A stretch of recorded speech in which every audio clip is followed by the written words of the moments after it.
বেনাপোল বন্দরে প্রায় 2 মাস ধরে আটকে আছে রপ্তানিমুখী সুপারির 150-র বেশি ট্রাক, যার মূল্য 100 কোটি টাকা। দীর্ঘ অচল অবস্থার কারণে প্রতিদিনই রপ্তানিকারকদের গুনতে হচ্ছে 3 লাখ টাকা অর্থদণ্ড। শেখ ফারহান সাদাফের রিপোর্ট জানাচ্ছেন শাশ্বতী সরকার। বিশ্বের সুপারি উৎপাদনে বাংলাদেশের অবস্থান দ্বিতীয়।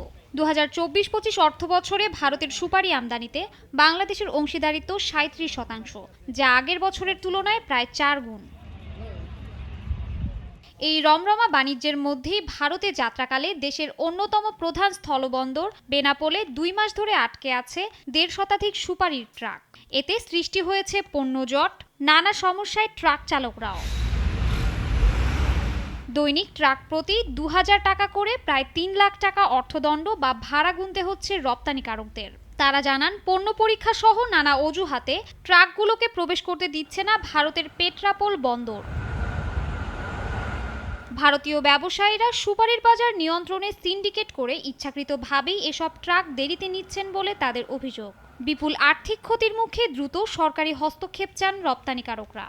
গেল মাসের 21 তারিখে লোড, আর যে রানিং মাস সে মাস গেছে, আবার রানিং 1 মাস গেছে, আর এই মাসের আজকে যে কয় তারিখ আনলোড হয়তো হয় না বলতেছে, গেলেই আনলোড শত শত গাড়ি পড়ে রয়েছে, সব সুপারি লোড, কোটি টাকার মাল বসাই থুয়ে দিয়েছে আমাদের। ইন্ডিয়ার সাথে কথা বলে ওরা আমাদের শুধু সময় নিচ্ছে যে আজকে হবে কালকে হবে, এখন পর্যন্ত নিচ্ছে না। ট্রাকগুলোর কাগজ হাতে পেলে দ্রুত ছাড়করণের সহযোগিতা করার আশ্বাস বন্দর কর্তৃপক্ষের।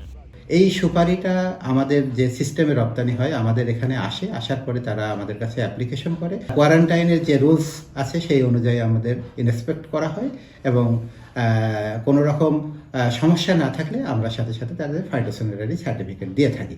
বন্দরে আটকে থাকা ট্রাকগুলোর প্রবেশ নিশ্চিত করতে ও লোকসান লাঘবে সরকার যথাযথ পদক্ষেপ নিবে বলে আশাবাদী ব্যবসায়ীরা।